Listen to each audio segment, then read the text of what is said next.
Welcome to the Old Soul, New Soul Astrology Podcast with Robert Glasscock, Thomas Miller here. Thank you so much for joining us. We've got this little series going on that we've been having fun with where we talk about the sun related to the planets. We started with Neptune because Robert and I have that in both of our charts. And then we thought, we've got something here we could play with. So then we've done Mercury, Venus, Mars, and now we are to Jupiter, of course. So we've kind of began with the sun conjunct, if you have that in your chart, if you are so fortunate. I do know that Steve Forrest has Sun-Jupiter conjunct in his chart, so there you go. I mean, why not? But when somebody has the sun and Jupiter together in their chart, Robert, what can they expect in their life? Great question, great topic, great little series here. The sun, think your way through this always. Make something out of everything you see in a horoscope. The sun, consciousness, the life force, this life. If it's conjunct a planet, then that's the archetype, that planet that you are meant to embody consciously in your life, this life. And if it's Jupiter, the greater benefic, so much the better, because Jupiter is the part of us, the energy of us, the soul energy that is the seeker and the explorer, mentally and or geographically. It's always seeking to know more, to experience more, to travel either intellectually or physically, to learn, to teach, and to fulfill itself. So by nature, the conjunction with the sun, these are both fire planets. Jupiter rules Sagittarius. So the sun and Jupiter are right at home together. The only real danger to this position can be in excess, excessive zeal, excessive eating, excessive drinking, excessive weight, and so on. So the sun conjunct Jupiter can make for not only a strong ego, but sometimes, especially if it happens to be afflicted in hard aspect with other planets, an egotistical type. It can be narcissistic, in love with itself and its own ideas, to the exclusion of all else. So if it's negatively affected, the Sun-Jupiter conjunction can have extreme opinions, extreme beliefs, and be a person who has a great deal of difficulty in changing what they believe about life. So their own sometimes arrogance or opinionatedness can get them into trouble. But by and large, this is a wonderful aspect to have, because even when life throws you a curve, there's something inside a person with this, and sometimes it's faith that has a fundamental belief that this too shall pass and I will be okay. And when it's incorporated into an adult, let's say after 30 and so on, this can be indicative of a life that does tend to fulfill itself successfully and to achieve a lot of what it aims for. Oh, for us all to be so lucky, right? Wouldn't we love to have it? Steve Forrest does have his sun and Jupiter are within 4 degrees of each other. And of course, he's had a profound impact on astrology in his life. So what about some of the other aspects, especially when you have the positive aspects of trine and sextile, and then also the squares and oppositions? Well, it's also interesting when you mention Stephen, because Jupiter is the sign of publishing and communications and writing. It's also the sign of medicine and healing. And it's also a sign of preaching and a religious kind of career. Sometimes those three broad areas can be indicative of the person's success, just like Stephen's added, Sun conjunct Jupiter, teaching, writing, communicating, and so on.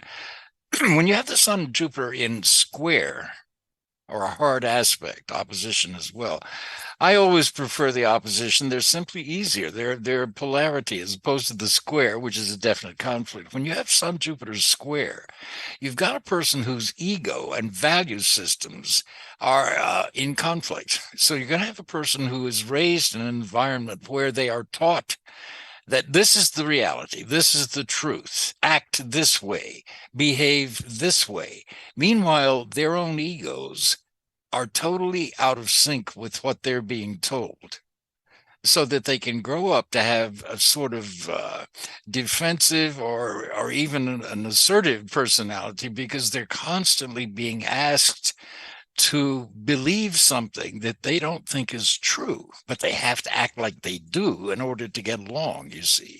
So it can set up somebody who goes through life in a state of conflict, where their own they can act impulsively when they should be restrained, and vice versa. They can be too patient and withdrawn when they should be pushing forward, so that their actions and values and then their sense of fulfilling their goals actually are all in conflict with each other. They're kind of at odds with themselves. So they need to get a grip, usually, on some sort of personal habits with the Sun square Jupiter, habits of conversation, how they appear and speak to other people. Do they listen, which is the big problem with Sun square Jupiter, or do they overtalk everybody?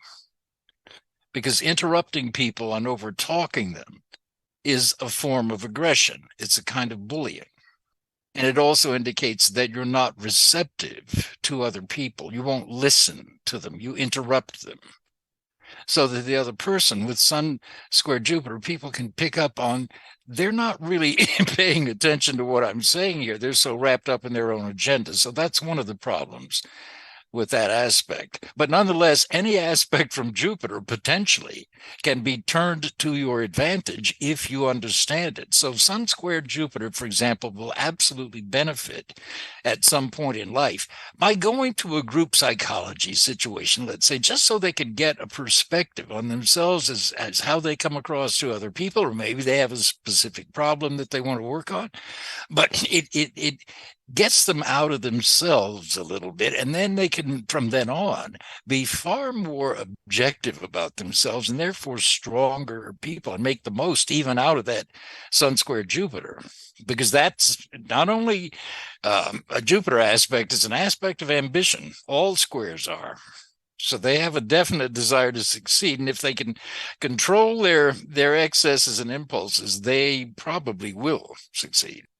Yeah, it's that excess propensity, I guess, would be the best word, to have that overexpansion, which too much of a good thing, right? ...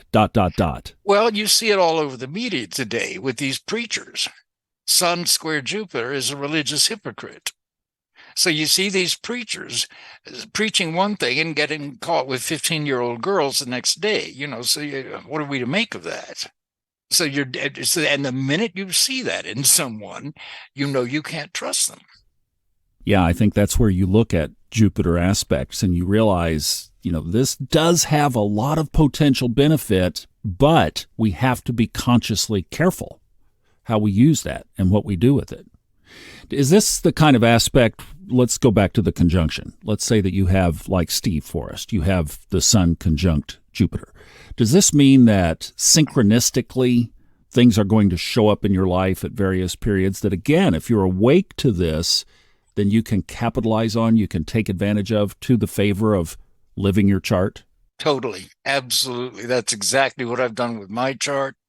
I wouldn't be here, and I'm not joking, and I'm not exaggerating. I would be dead if it weren't for astrology. Truly, I would have dug my own grave. Probably. Sun Neptune, right? Neptune and Venus square Pluto I have. We're talking about Jupiter here. Are there any subtle additional nuances with Jupiter other than the big theme, which is expansion? What else should we, if we wanted to expand, speaking of, our repertoire of how we interpret Jupiter in a chart, what would we look at? Well, I just know, for me, the thing to be careful of with Jupiter is failing to take care of the trees. All you see is the forest, the big picture. And Jupiter can expect things too quickly, too big, too successfully, and not pay attention to all the little details that go into making lasting success. And it can be impatient depending on the sign that it's in.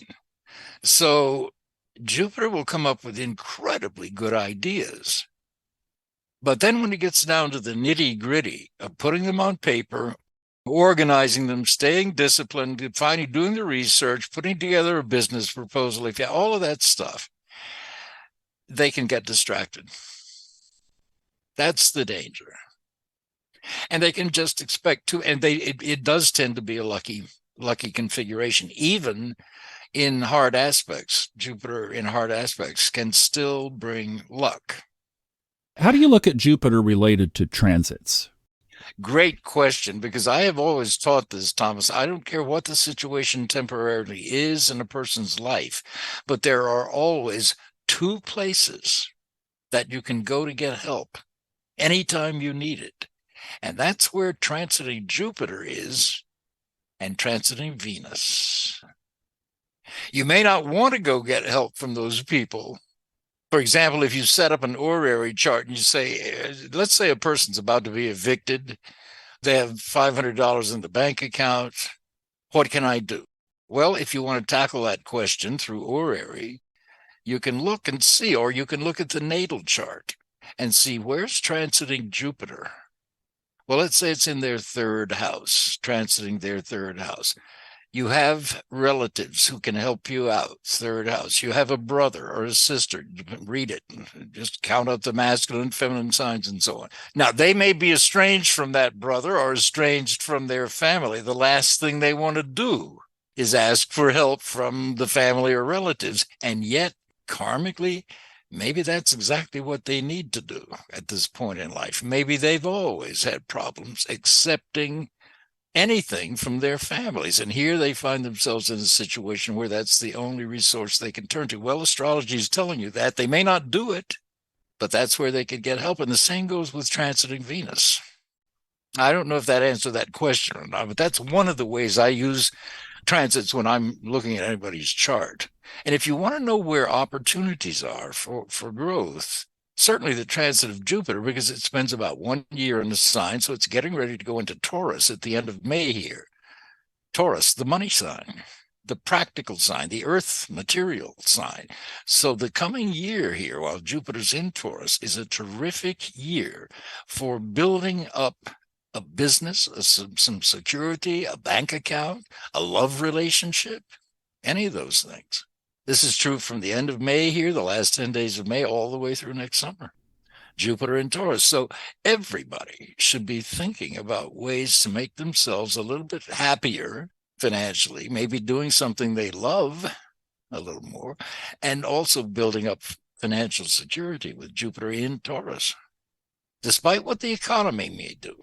Yeah, that's where astrology gives us that upper hand, right? Don't look around you, look within. Right. Yeah, great. All right. Robert, thank you so much for that. Good walkthrough, and we'll continue all the way to Pluto on this little series. And check out our show notes. We mention this every time because everything we do is kind of represented there. Robert's readings are represented there. Yes, he is booking. Our horary course link, direct to that. The Discord channel and our YouTube channel. Basically, all those areas that you can find us out there. Thanks so much for listening. We'll see you next time on Old Soul, New Soul Astrology Podcast with the GOAT, Robert Glasscock.